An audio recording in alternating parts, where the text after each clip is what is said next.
కల్తీ మద్యం కేసులో విస్తుబోయే విషయాలు బయటపడుతున్నాయి. మొలకల చెరువులోనే కాకుండా బెజవాడలో కూడా కల్తీ మద్యం తయారు చేశారని దర్యాప్తులో తేలింది.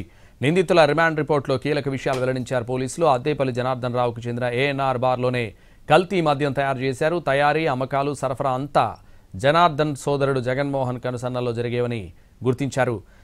180 ml, 200 ml ఖాళీ సీసాలను ఉన్న రేటు కంటే ఎక్కువ ధరకు జనార్దన్ కొన్నట్లు పోలీసులు నోటీస్ చేశారు. ఈ కేసులో A11 శ్రీనివాసరెడ్డి సంస్థ నుంచి 3 జీఎస్టీ రసీదులు ఎక్సైజ్ శాఖ గుర్తించింది. 3 దఫాలుగా 39,600, 46,800, 45,000 ఖాళీ బాటిళ్ల కొనుగోలు చేశారు. అన్ని బాటిళ్లను మునకల చెరువుకు పంపారు. స్టాక్ రిజిస్టర్లో నమోదు చేయకుండా నేరుగా కళ్యాణ్ అనే వ్యక్తి జనార్దన్కు డబ్బులు చెల్లించినట్టు విచారణలో తేలింది.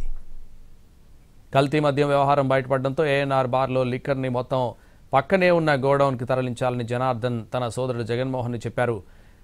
మరోవైపు శ్రీనివాస్ వైన్స్లో ఉన్న కల్తీ మద్యం కేసులను ధ్వంసం చేయాలని ఆఫ్రికా నుంచి తన పిన్ని కుమారుడు కళ్యాణ్కు జనార్దన్ ఆదేశాలిచ్చినట్టు గుర్తించారు.